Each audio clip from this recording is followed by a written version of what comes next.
के कर्नाटक बुलेटिन में आपका स्वागत है। मैं हूं पूजा आपके साथ।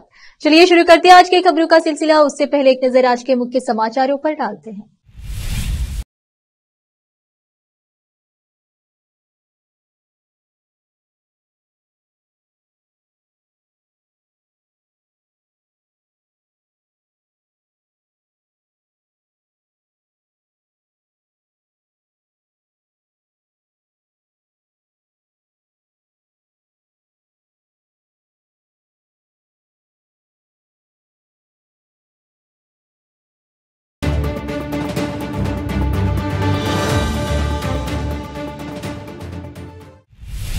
समाचारों का सिलसिला शुरू करते हुए देखते हैं समाचार विस्तार से। पहले देखेंगे स्थानीय समाचार। विठलपुर बसलपुर के ग्रामीणों की लंबे समय से चली आ रही मांग सड़क डामरीकरण का कार्य शुरू हो गया है।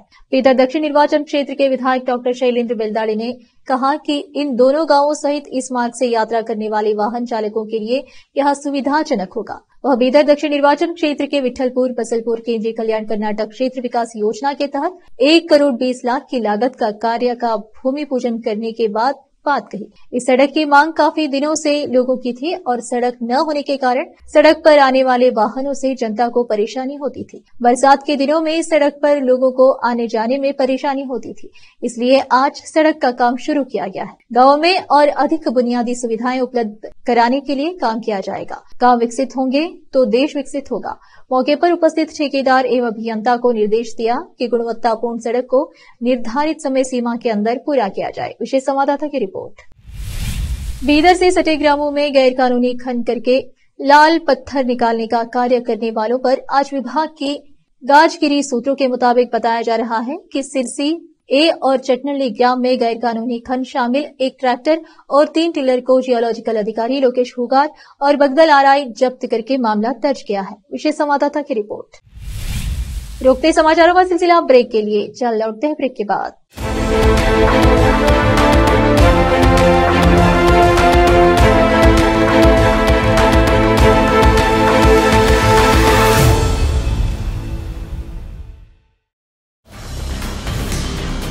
हिंदुस्तान के हर कोने में हम हैं मौजूद।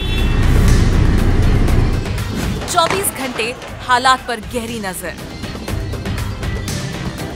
खबरों से जुड़े चुपते सवालात और आपको दिखाता है धार्मिक, सामाजिक, राजनीतिक,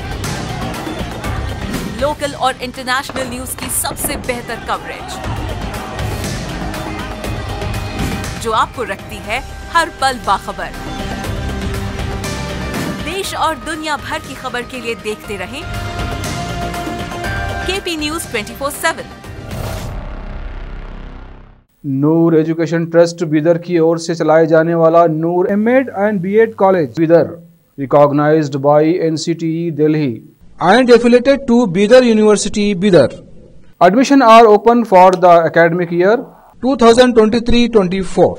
विशेषज्ञ और सक्षम शिक्षकों द्वारा शिक्षा प्राप्त करने के लिए नूर एमएड एंड बीएड कॉलेज में दाखिला लें और शांत वातावरण में शिक्षा प्राप्त करें। बीदर शहर में बेहतर शिक्षा का एकमात्र केंद्र Noor MEd and BEd college, Shahpur gate, Bidar. Phone numbers 9945283920, 8482221297। Hindustan के हर कोने में हम हैं मौजूद। 24 घंटे हालात पर गहरी नजर, खबरों से जुड़े चुपते सवालात और आपको दिखाता है धार्मिक, सामाजिक, राजनीतिक, लोकल और इंटरनेशनल न्यूज की सबसे बेहतर कवरेज जो आपको रखती है हर पल बाखबर। देश और दुनिया भर की खबर के लिए देखते रहें केपी न्यूज 24/7।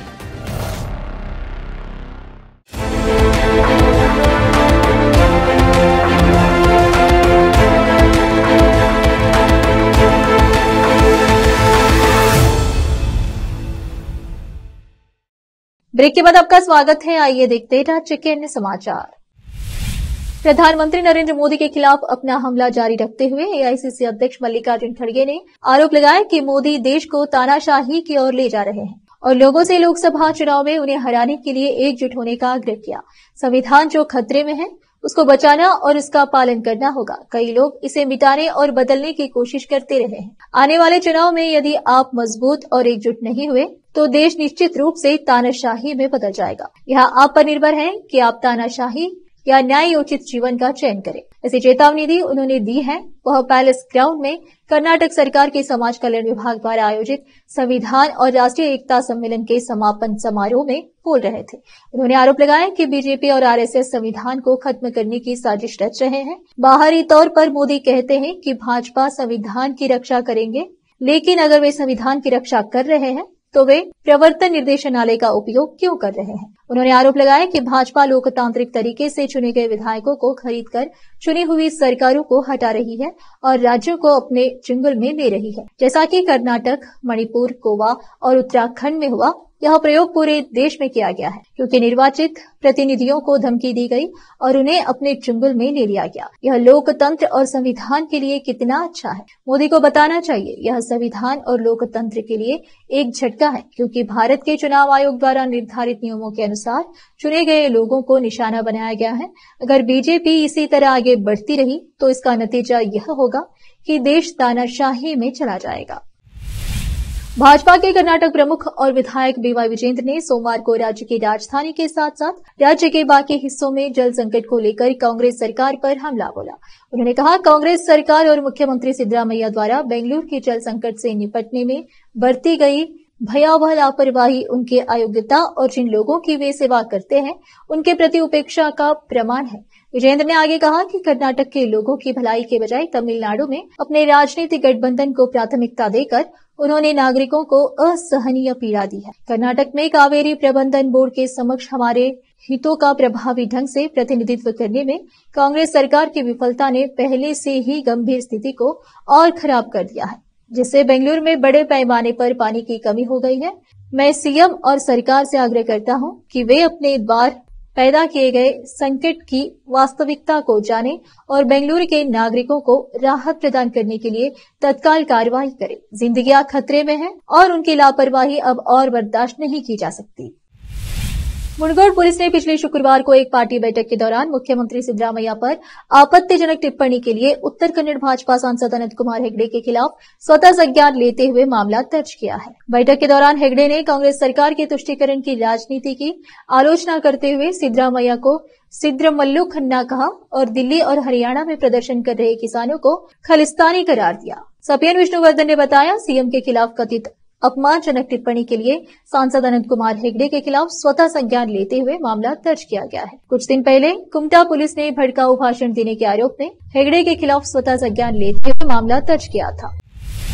फिर से रुकते समाचारों का सिलसिला एक ब्रेक के लिए। चल लौटते हैं ब्रेक के बाद।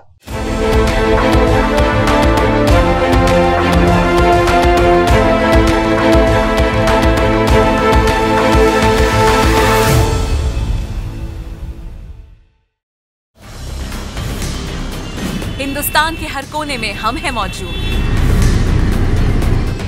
24 घंटे हालात पर गहरी नजर, खबरों से जुड़े चुपते सवालात और आपको दिखाता है धार्मिक, सामाजिक, राजनीतिक,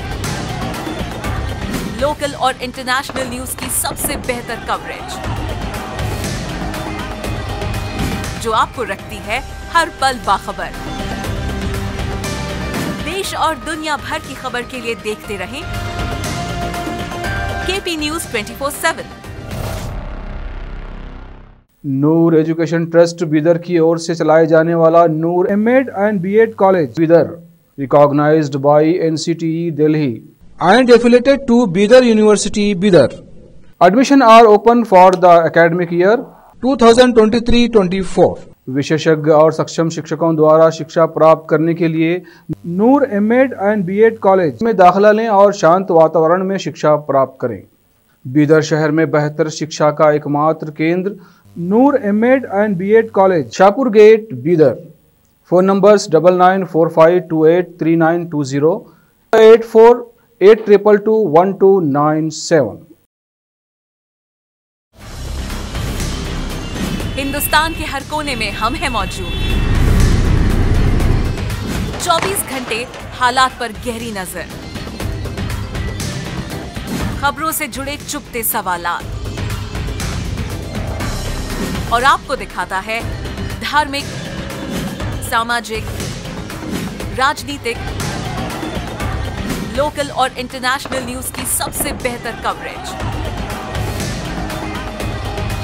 जो आपको रखती है हर पल बाखबर। देश और दुनिया भर की खबर के लिए देखते रहें केपी न्यूज 24/7।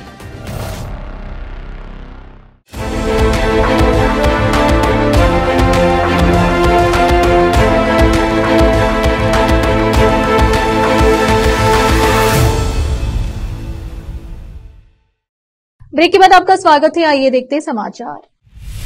न्यायमूर्ति नीलय विपिन चंद्र अंजरिया ने रविवार को कर्नाटक उच्च न्यायालय के 34वें मुख्य न्यायाधीश के रूप में शपथ ली। राज्यपाल थावरचंद गहलोत ने यह राजभवन में न्यायमूर्ति अंजरिया को शपथ दिलाई। इस अवसर पर उपस्थित मुख्यमंत्री सिद्धरामैया और विधान परिषद के सभापति बसवराज एस होरत्ती ने मुख्य न्यायाधीश अंजरिया को बधाई दी।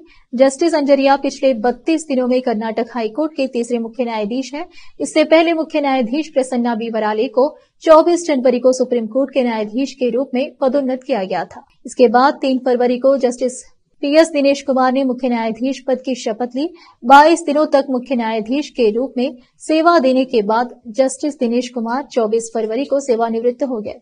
न्यायमूर्ति अंजरिया, जिनका जन्म 23 मार्च 1965 को गुजरात के अहमदाबाद में हुआ था, कर्नाटक उच्च न्यायालय के मुख्य न्यायाधीश के रूप में पदोन्नत होने तक गुजरात उच्च न्यायालय के वरिष्ठतम न्यायाधीश के रूप में कार्यरत थे। पूर्व मुख्यमंत्री और भाजपा नेता बसवराज बोम्मई ने महदाई परियोजना में असफलता के लिए कांग्रेस को जिम्मेदार ठहराया और आरोप लगाया कि पार्टी ने न्यायाधीकरण के सामने जाने का विकल्प चुनकर परियोजना में 8-10 साल की देरी की। उन्होंने संवाददाताओं से कहा कि न्यायाधीकरण को स्थानांतरित करना जरूरी नहीं है, जिसका गठन तब किया गया था जब कांग्रेस के प्रधानमंत्री डॉक्टर मनमोहन सिंह सत्ता में थे। उन्होंने कहा कि यह कांग्रेस की सबसे बड़ी गलती थी। कांग्रेस ने ट्रिब्यूनल को लिखित में दिया और उसने परियोजना को बंद कर दिया। वह पार्टी पेयजल परियोजनाओं में ऐसी दीवारें खड़ी करने के लिए बदनाम है। बीजेपी ने नहर बनाई तो कांग्रेस ने दीवार। कांग्रेस जब भी गोवा में सत्ता में थी इस परियोजना का विरोध कर रही थी, लेकिन विस्तृत परियोजना रिपोर्ट की अनुमति तब दी गई थी जब भाजपा गोवा में शासन कर रही थी। बेंगलुरु दक्षिण से सांसद तेजस्वी सूर्य ने कहा है कि प्रधानमंत्री नरेंद्र मोदी ने न केवल वंशवादी राजनीति के खिलाफ युद्ध छेड़ा है, बल्कि पिछले 10 वर्षों में देश के आर्थिक क्षेत्र का भी लोकतांत्रिकरण किया है। कांग्रेस नेता राहुल गांधी को वंशवादी कहते हुए भारतीय जनता युवा मोर्चा के अध्यक्ष ने कहा कि वह आज कुछ है तो केवल इस तथ्य के कारण कि उन्हें अपने माता पिता और परिवार की आर्थिक और राजनीतिक विरासत में मिली है। राहुल गांधी जैसा वंशवादी देश की अर्थव्यवस्था को केवल अधिकार के चश्मे से, वंशवाद के चश्मे से देख सकते हैं। पिछले 10 वर्षों में जो हुआ है वह यह है कि प्रधानमंत्री ने न केवल राजनीति में एक वंशवाद के खिलाफ युद्ध छेड़ा है, बल्कि उन्होंने पिछले 10 वर्षों में देश के आर्थिक क्षेत्र को भी लोकतांत्रिक बनाया है। सरकार द्वारा किए गए बहुआयामी प्रयासों के लिए धन्यवाद। देश की अर्थव्यवस्था को औपचारिक बनाने के लिए कर्नाटक में भाजपा की महिला मोर्चा की अध्यक्ष सी मंजुला ने पश्चिम बंगाल के उत्तर 24 परगना जिले के संदेश खाली में स्थानीय तृणमूल कांग्रेस नेताओं द्वारा कथित उत्पीड़न की शिकार महिलाओं की सुरक्षा के लिए सुप्रीम कोर्ट से हस्तक्षेप की मांग की। मीडिया से बात करते हुए मंजुला, जो कर्नाटक राज्य महिला आयोग की पूर्व अध्यक्ष भी है, उन्होंने कहा, मैं एक वकील और राज्य महिला आयोग की पूर्व अध्यक्ष हूं। संदेश खाली में महिलाओं के साथ क्या हो रहा है मैं उससे जुड़ सकती हूं। पश्चिम बंगाल में कानून व्यवस्था की विफलता के कारण पुलिस महिलाओं के खिलाफ अपराध पर कुछ नहीं कर रही है। हम न्यायिका सक्रियता से अवगत हैं और सुप्रीम कोर्ट को प्रभावी ढंग से हस्तक्षेप करना चाहिए। बंगाल में मुख्यमंत्री और पुलिस सहित अधिकारी राज्य की महिलाओं की सुरक्षा करने में बुरी तरह विफल रहे हैं। आम महिलाएं कहां जाए, उनकी सुरक्षा सुनिश्चित करना राज्य की प्राथमिक जिम्मेदारी है। केंद्र राज्य के मामले में हस्तक्षेप नहीं कर सकता। इस स्थिति में मैं विनम्रता पूर्वक न्यायपालिका से हस्तक्षेप करने की मांग कर रही हूं। फिर से एक नजर मुख्य समाचारों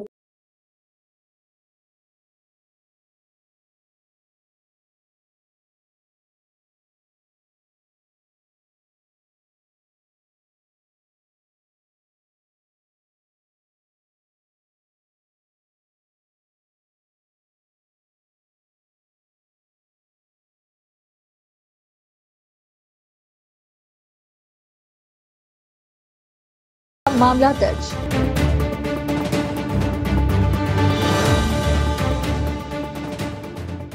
केपी न्यूज के कर्नाटकाई बुलेटिन में आज इतना ही। आप देख रहे थे केपी न्यूज का कर्नाटक बुलेटिन। अन्य समाचारों के लिए जुड़े रहे हमारे चैनल से। धन्यवाद।